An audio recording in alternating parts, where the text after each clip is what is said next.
Hola, un saludo a todas y a todos. Mi nombre es Rocío Quintero y soy asesora legal de la Comisión Internacional de Juristas, una organización de derechos humanos conformada por una red global de jueces y abogados. El propósito de la comisión es promover la rendición de cuentas, la justicia y el Estado de Derecho. En esta oportunidad vamos a conversar sobre la situación de defensores de derechos humanos en Colombia. Para ello me acompaña Germán Romero, a quien presentaré en unos momentos. Antes de iniciar, quisiera mencionar que esta conversación se marca entre las actividades que realiza la Comisión para ampliar el conocimiento que tiene el público en general en temas relacionados con la situación de derechos humanos en América Latina. Igualmente, con esta conversación se busca discutir sobre algunos de los hallazgos y buenas prácticas que la Comisión ha señalado en varios de sus documentos. Específicamente, quisiera resaltar una guía para personas defensoras de derechos humanos que lanzó recientemente la Comisión. Entre otras, en esta guía se explica el concepto de defensor de derechos humanos y los desafíos a los que se enfrentan al ejercer su labor. También se explican algunos de los mecanismos jurídicos regionales e internacionales que pueden utilizar las personas defensoras de derechos humanos para exigir justicia en casos de muertes ilícitas y desapariciones forzadas. La elaboración de esta guía fue posible gracias al apoyo de la Unión Europea y el Ministerio de Relaciones Exteriores de Finlandia. Información sobre esta guía y otros documentos que ha realizado la Comisión puede consultarse en la descripción de este video. Ahora sí, sin más preámbulos, quisiera iniciar esta conversación con Germán Romero, quien es abogado integrante de DH Colombia, una organización defensora de derechos humanos colombiana que lucha contra la impunidad en casos de crímenes de Estado, defensa de la tierra y otras graves violaciones, mediante la representación jurídica de personas, familias y comunidades en acciones de litigio, memoria, investigación y comunicación pública. Bueno, Germán, quisiera empezar esta conversación preguntándote sobre el rol de las organizaciones de derechos humanos y los y las defensoras de derechos humanos para evitar la impunidad en casos de graves violaciones de derechos humanos en Colombia. Hola, Rocío, muchísimas gracias por la invitación. Pues mira, yo tengo la certeza, luego de 20 años de trabajo ininterrumpido en esta materia, que las personas que ejercen la defensa de derechos humanos y sus organizaciones han sido el instrumento y el canal para materializar las demandas de justicia y verdad que han tenido las víctimas de crímenes de Estado, de graves violaciones y en general de la violencia sociopolítica que vive en el país. Es decir, a las organizaciones y a los defensores les ha tocado realizar el papel del Estado, el papel que debería asumir el Estado de documentar, de denunciar, de insistir en que la administración de justicia funcione, de hacer que las estrategias de juicio, las estrategias investigativas tengan un norte. Ese ha sido fundamentalmente el papel inicial. Y segundo, pues obviamente han tenido un rol protagónico en la medida en que han sido la voz de lucha contra la injusticia y fundamentalmente de denunciar dentro del Estado colombiano, dentro del establecimiento y entre los poderes locales, regionales y nacionales que se benefician o que son perpetradores de estos crímenes, su papel y su relevancia a la hora de cometerlos. Entonces creo que les ha tocado un papel muy fuerte en ese sentido, aunado a que eh, han tenido un trasegar histórico muy fuerte, es decir, la lucha contra la impunidad en Colombia por parte de las organizaciones defensoras de derechos humanos viene desde finales de los años 70, se empieza a tomar mucho más forma en los 80, se consolida en los 90 y ya cuando entramos a este siglo, pues nos encontramos en un escenario de gravísimas y masivas violaciones de derechos humanos, un escenario de conflicto armado agudizado y una violencia sociopolítica que no cesa, por lo menos hasta el día de hoy. Es decir, que hemos estado históricamente manteniendo viva esa lucha contra la impunidad, pero de manera activa. Y adicionalmente, pues también durante mucho tiempo, antes de que existieran las políticas públicas de memoria histórica, pues han sido el bastión de apoyo para que las familias, las organizaciones de familias puedan ejercer ese derecho a la memoria histórica. Creo que por ahí también ha sido bien importante. Y finalmente yo creo que el rol más relevante que han tenido es poder llevar a la opinión pública, a instancias nacionales e internacionales, no solamente de justicia, sino de incidencia, de discusión, de solidaridad con otros pueblos, lo que pasa en Colombia. Entonces, ha sido documentar, denunciar, hacer memoria, apoyar, acompañar y finalmente mantener viva esta lucha que yo creo que al día de hoy tiene todo por seguir haciendo. Gracias, Germán. Sin lugar a dudas, las personas defensoras de derechos humanos, las organizaciones y las organizaciones de la sociedad civil y de familiares básicamente han suplido un rol que el Estado no ha hecho en los temas de investigación, judicialización y sanción de los responsables de derechos humanos, y también ha tenido un rol muy importante para exigir que se establezcan políticas y medidas a favor de las víctimas. Precisamente quisiera hacerte una segunda pregunta relacionada con lo último que mencionabas acerca de los instrumentos que existen a nivel internacional y regional para la defensa de derechos humanos. Quisiera preguntarte cómo estos instrumentos han sido utilizados por las personas defensoras de derechos humanos y si han servido estas herramientas para su labor y para evitar la impunidad en casos de graves violaciones a los derechos humanos. Yo creo que haciendo como un poquito de memoria de lo que yo he visto, pero también de lo que me han contado grandes personas que han estado en la lucha y la defensa de derechos humanos desde hace muchos años, creo que un primer momento se usaron estos instrumentos, estas observaciones generales, estos mecanismos de seguimiento y estas instancias internacionales, tanto en el sistema universal como en el sistema interamericano, primero para tratar de interpretar el horror que vivía Colombia. Creo que lo primero que se trató de hacer es poderle dar un cauce jurídico internacional, un cauce desde el humanismo internacional que expresa los instrumentos de derecho internacional a esa violencia que estaba ocurriendo acá en Colombia y fundamentalmente al papel del Estado como mayor perpetrador de desapariciones forzadas en su momento, torturas y ejecuciones extrajudiciales. Obviamente, con el paso de los años, esto se abrió a violencia contra la mujer, violencia contra niños, niñas y jóvenes, todo el tema y la tragedia humanitaria de desplazamiento forzado en Colombia, del despojo de tierras, de los crímenes con naturaleza, pero creo que el núcleo duro fue poder entender que efectivamente el crimen de desaparición forzada, tortura, ejecuciones extrajudiciales tenía un resorte internacional y hacer uso, eso permitió como poder entender que había una criminalidad en Colombia que no estaba siendo abordada. Pues recordemos que Colombia solo tipificó la desaparición forzada hasta el año 2000, es decir, desde que se denunciaron a principios de los 80, tardamos casi 20 años en que pudiera existir el delito. Y bueno, creo que eso es lo segundo, ¿no? Los instrumentos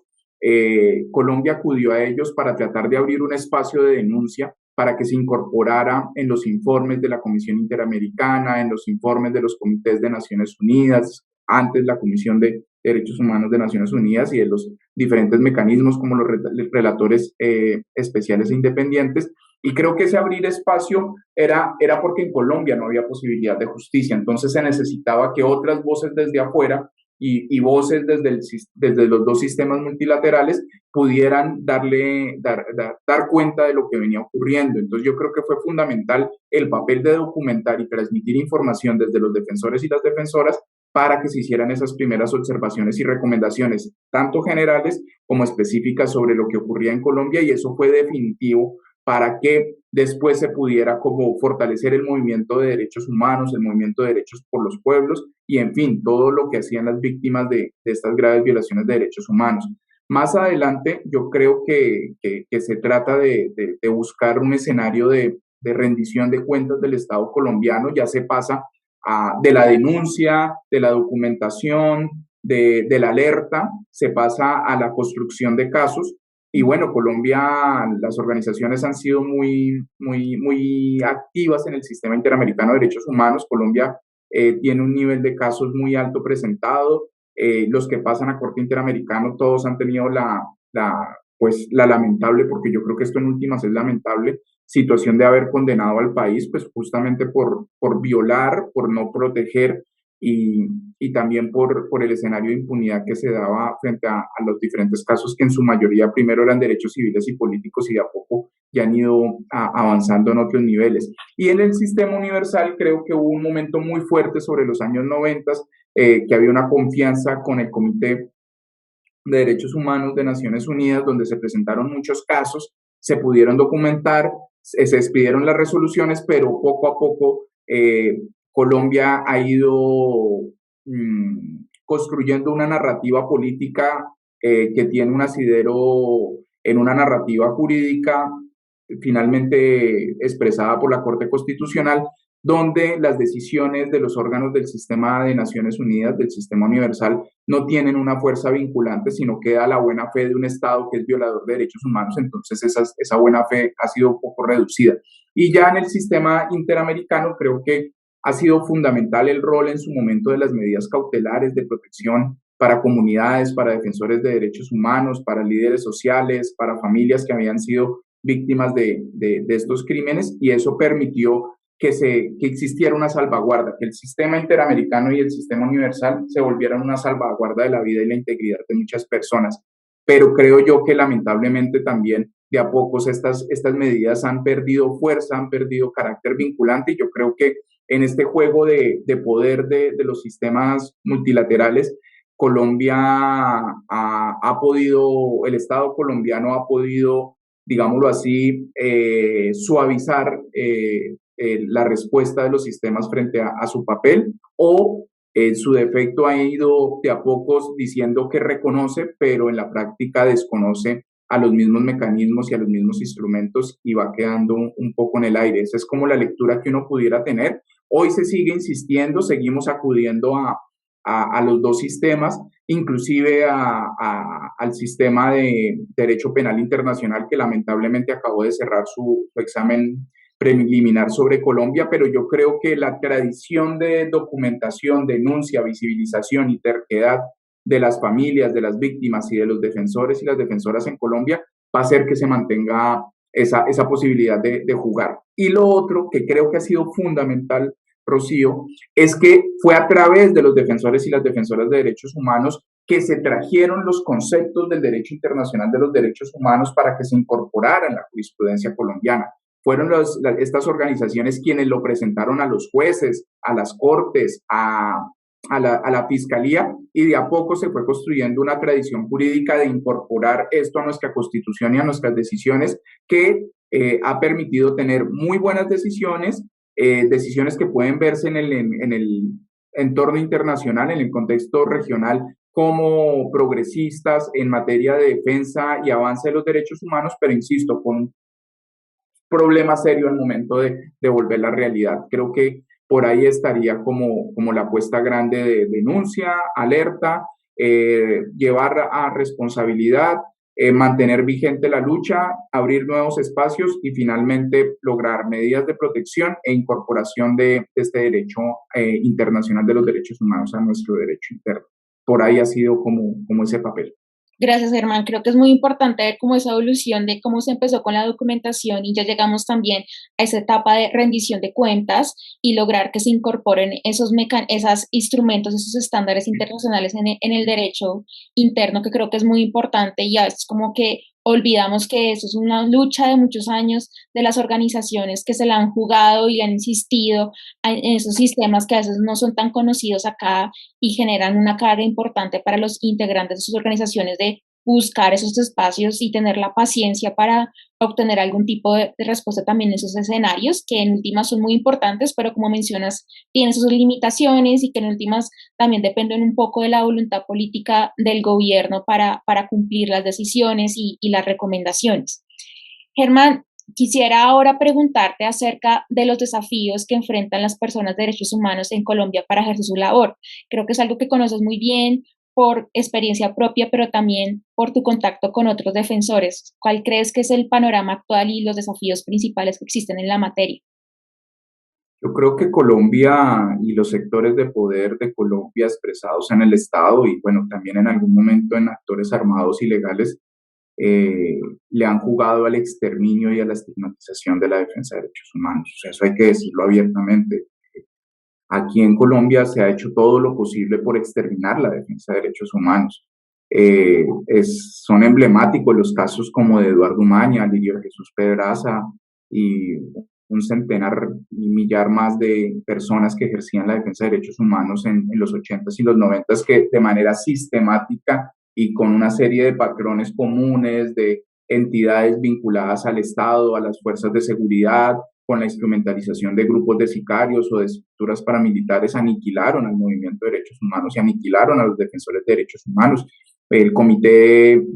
Cívico de Derechos Humanos del Meta fue aniquilado completamente y frente a eso nunca hemos podido tener la capacidad de hacer un alto y de revisar lo que significa eso, no solamente para estas personas, sus familias, sino obviamente para el fortalecimiento del Estado Social de Derecho y para la existencia misma de la democracia en el país. Creo que ese es el primer gran problema, ¿no? Acá hay una idea de los sectores de poder, especialmente del poder político que maneja el Estado colombiano, el gobierno en especial, que la defensa de derechos humanos se ejerce como una guerra jurídica contra los funcionarios y obviamente existiendo el conflicto armado interno rápidamente nos vincularon como si fuéramos parte de la guerra armada, ¿no? Nos trasladaban de la guerra jurídica a la guerra armada o despedían de la guerra armada a esta guerra jurídica y eso claramente hizo un daño no solamente por esta aniquilación a la que estoy haciendo referencia, sino obviamente a doblegar el espíritu, la voluntad, generar presión social sobre las defensoras y los defensores de derechos humanos, estigmatización no solamente desde autoridades, desde sectores de poder, sino inclusive en algunos momentos frente a la vista de todo el mundo. Yo creo que ese escenario que en mi sentir no ha desaparecido, sino que se ha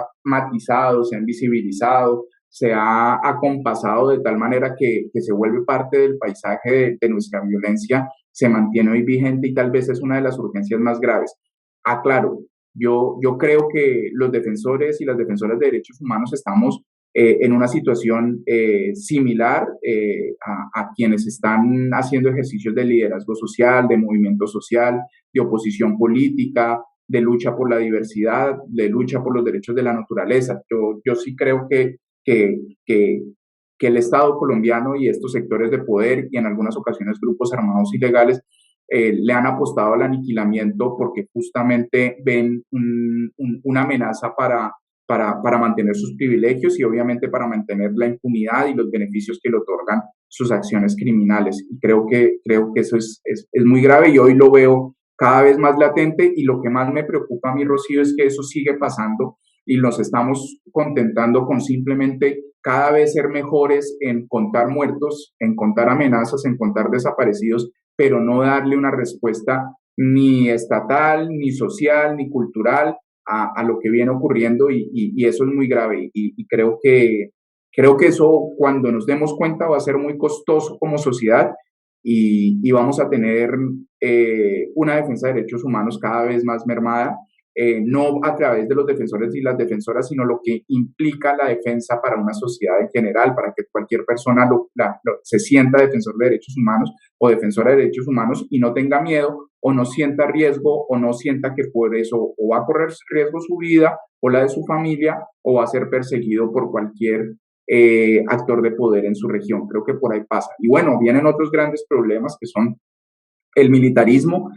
Colombia es una sociedad profundamente militarista. Yo creo que los sistemas de justicia, los sistemas legislativos, de gobierno, las relaciones culturales y sociales regionales están marcadas por el militarismo y el militarismo ve a la defensa de derechos humanos como un enemigo y eso obviamente hace que nos ubique dentro de sus blancos legítimos o ilegítimos, dependiendo de donde uno se pare. Me refiero a las acciones de inteligencia y contrainteligencia y eso hace que estemos en permanentemente riesgo, ¿no? Yo creo que ese militarismo que está establecido hace que cuando se declara como enemigo o objeto de ataque a un defensor o una defensora hace 20 años, se mantenga el riesgo hoy. Y si lo hacen hoy, dentro de 20 años, ese riesgo se mantenga porque ese militarismo es duro, es pétreo, se mantiene, no hay poder judicial que lo afecte y los defensores de derechos humanos tenemos una larga data de hacer parte de los archivos y de las acciones de inteligencia ilegal que se hace en estas entidades. Bueno, hay un tema de aparente justicia, entonces es la aparente justicia por la que peleamos, es decir, por la que los defensores de derechos humanos en criterios de justicia social, de paz con justicia social buscamos, pero también una aparente justicia frente a los casos que nos afectan directamente. Todo un tema de complejidad normativa, poco eficaz, que yo creo que Colombia en eso, la tradición de nuestros pueblos, Colombia la llevó a un punto muy alta, y es que la defensa de derechos humanos en Colombia está irrigada por un sinnúmero de normas, pero que los instrumentos de hacerlos exigibles y que haya disposición y voluntad política de realizarlo, la defensa de derechos humanos no es tan clara y la efectividad se pierde muy fácilmente, ¿no? Creo que adicionalmente hay un tema de depuración de los aparatos del Estado que han perseguido a los defensores y defensoras de derechos humanos que hoy se mantiene, que genera un riesgo. Y finalmente, yo creo que un peligro muy grande es justamente y un obstáculo muy grande que enfrentan los defensores de derechos humanos es que la discursividad y la narrativa de los derechos humanos ha inundado al Estado, ha inundado muchos medios de poder, y hoy pareciera que todo fuera defensa de derechos humanos y se pierde en medio de este gran mar, y los defensores y las defensoras de derechos humanos seguimos bajo presión, seguimos bajo riesgo, pero se invisibiliza frente a unas nuevas entidades humanitarias, unas nuevas entidades para los sistemas de justicia transicional, unas nuevas entidades para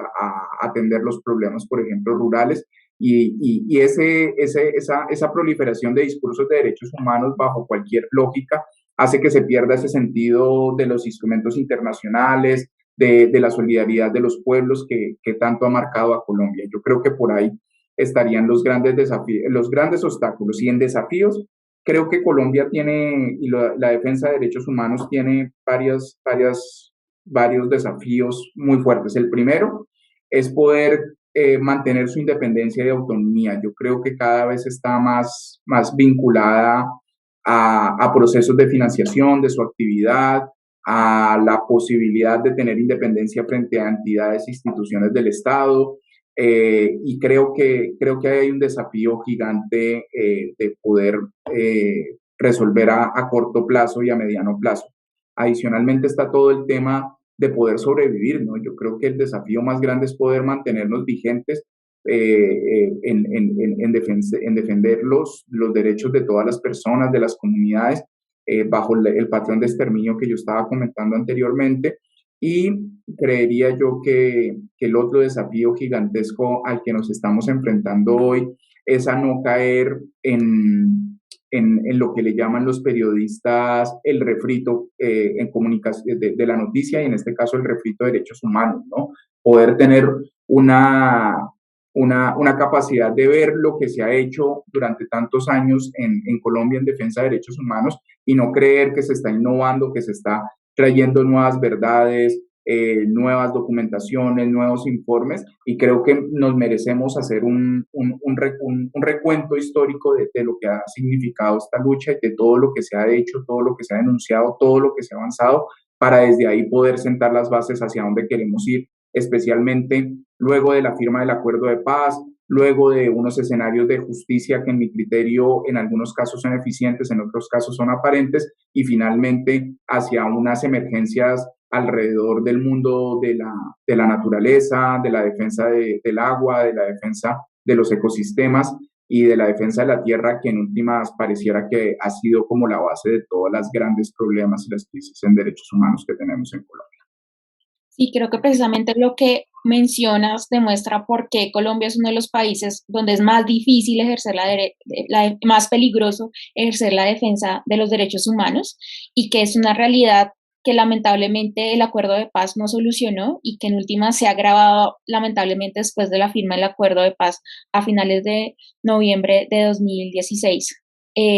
Creo que también es muy importante ver esas cifras tan graves y que a veces parecen ser parte del paisaje. O sea, solamente este año, entre enero y diciembre, la oficina en Colombia de la Alta Comisionada de Derechos Humanos conoció 191 casos, y la Defensoría del Pueblo documentó 130 muertes de líderes sociales. Creo que esas son cifras que no son muy graves y que al parecer en Colombia como que no nos hemos dado cuenta de la gravedad del asunto, y la respuesta del Estado pareciera sacar muchas normas, hablar de un discurso de derechos humanos que no necesariamente se traduce en una protección a las personas defensoras de derechos humanos que en última siguen en una situación de riesgo que lamentablemente no parece que va a ser solucionada prontamente. Y precisamente sobre eso, Germán, quisiera tal vez si nos puedes dar más información acerca de cuál ha sido la respuesta del Estado para atender la situación de los defensores de derechos humanos, para garantizar que efectivamente puedan ejercer su labor sin riesgo, sin pensar que van a ser asesinados, amenazados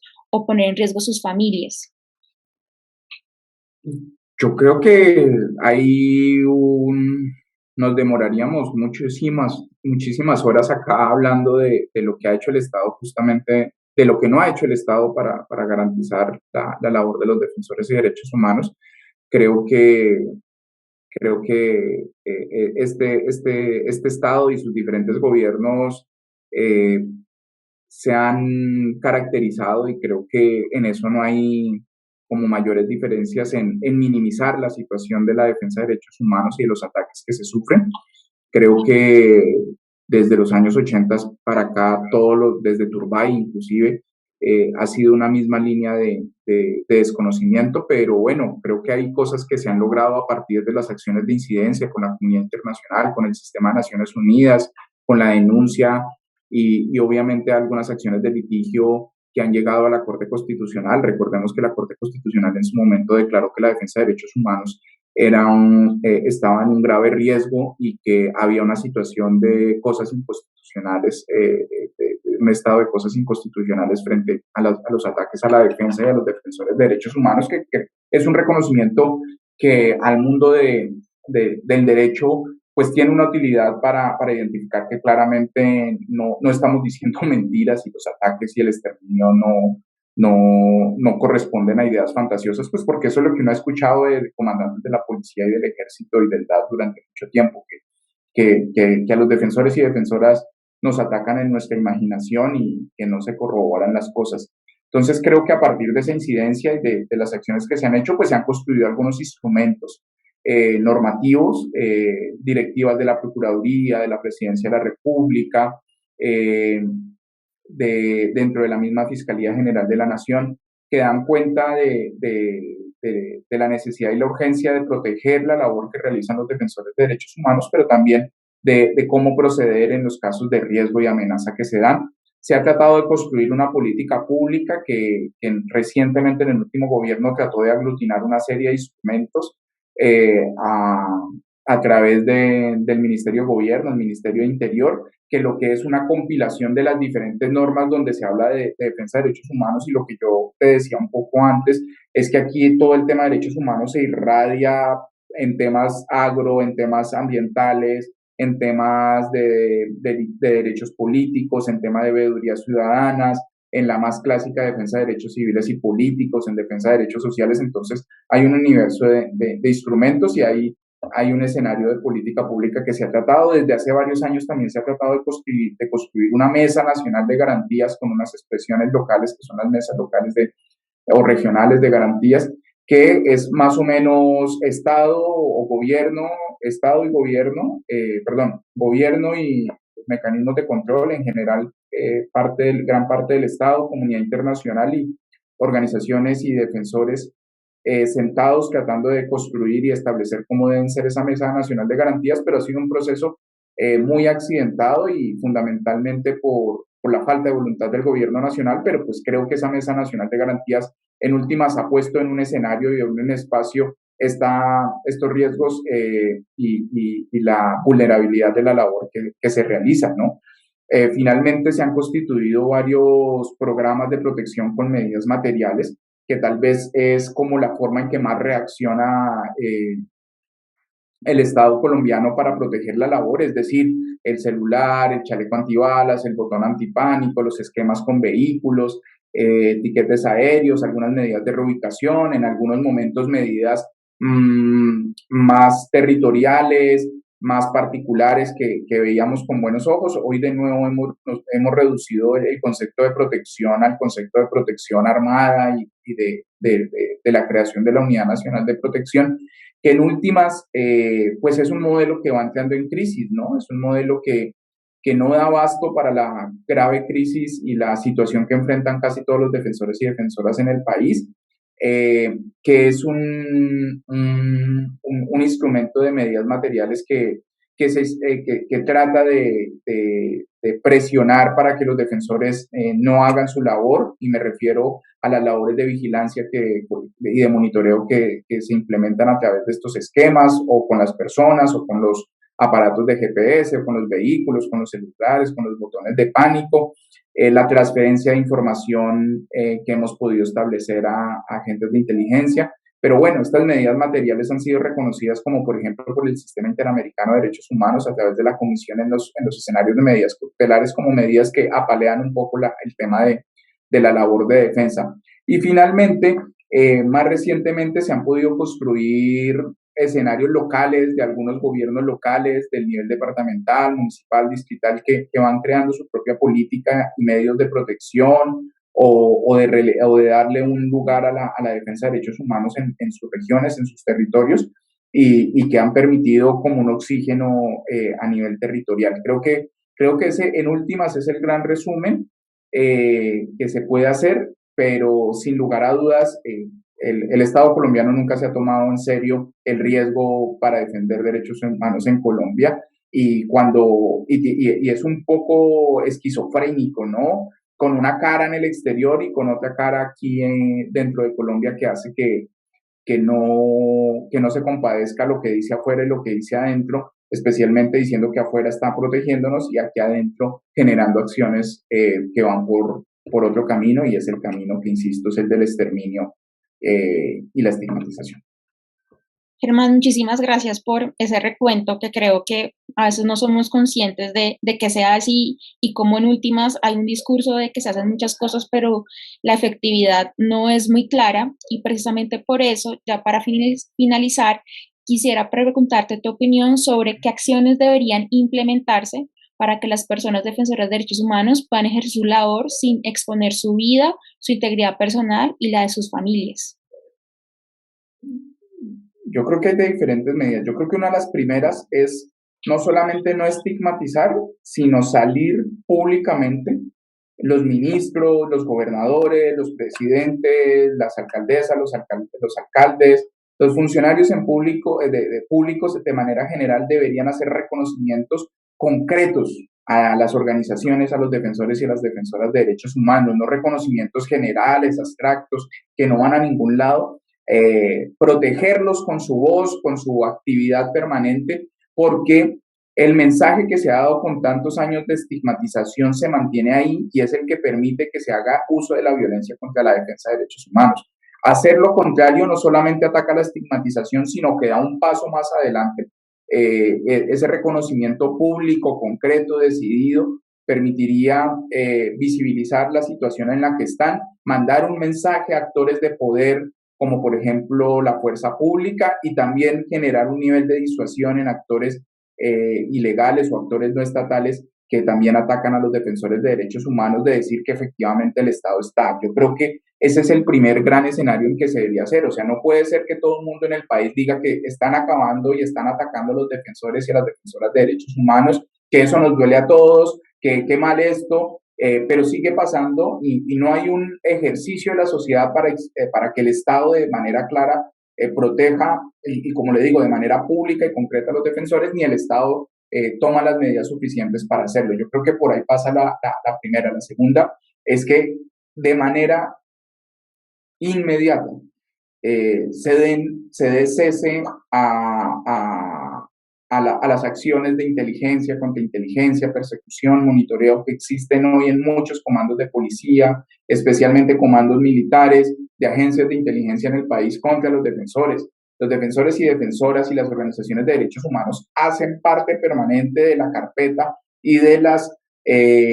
aparatos de inteligencia que tienen el blanco sociopolítico dentro de sus objetivos en su labor permanente, y eso debe acabarse, eso debe aniquilarse, eso no puede volver a ocurrir y todos esos archivos tienen que abrirse a público, se tiene que saber cómo fue que se hizo esa persecución y se tiene que, pues, ojalá se pudiera hacer una rendición de cuentas, pero por lo menos este ejercicio de transparencia debería dar lugar para que no volviera a ocurrir. Deben cesar todo tipo de ataques de monitoreo, de rastreo virtual, de rastreo a los medios de comunicación, de acceso y de ataques a robos de información que son o hechos por actores de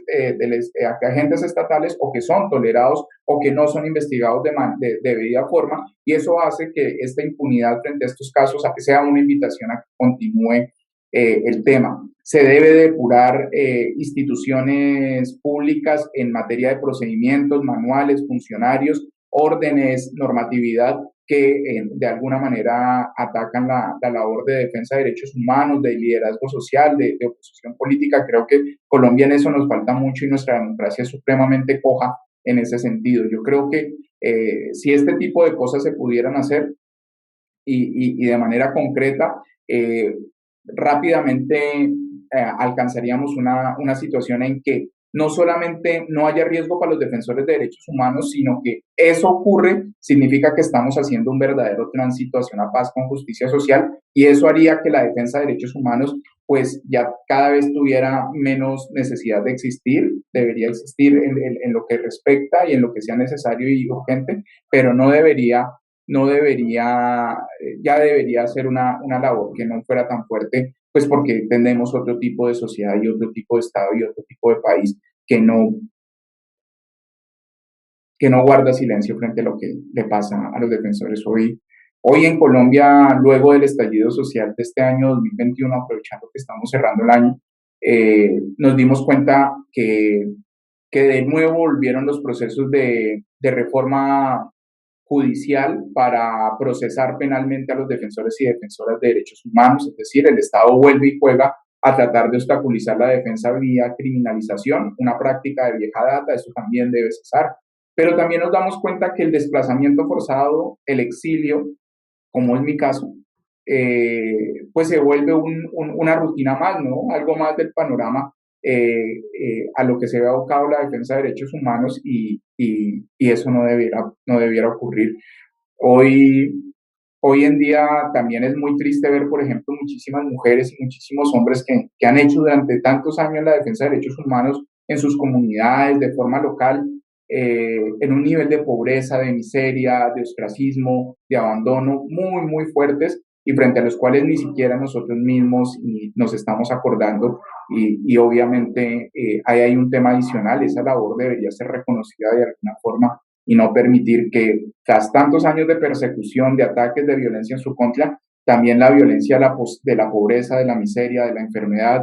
del abandono llegue y se mantenga frente a los defensores y defensoras de derechos humanos como frente a la mayoría de la población colombiana. Los mismos horrores que está viviendo la población colombiana los viven los defensores. ¿Cuál es tal vez la única diferencia? Es que estas mujeres y hombres que ejercen la defensa de derechos humanos alzan su voz para denunciar esas miserias, esos horrores y esas terribles crímenes y esas afectaciones de derechos que no debieran ocurrir y por hacer ese acto de valentía en el país, en las regiones, es como si nos ensañáramos de forma más fuerte como sociedad y creo que ahí hay algo que no funciona bien en el orden de los valores y del humanismo al que deberíamos apelar hoy en día luego de tanto terror que hemos vivido en Colombia. Muchas gracias, Germán, por contarnos tu experiencia y esos comentarios que son muy valiosos. Bueno, con esto damos por finalizada esta conversación. Quiero agradecerle nuevamente a Germán por su tiempo y la generosidad de compartir con nosotros sus conocimientos. Muchas gracias a todas las personas que vieron este video y hasta una próxima oportunidad.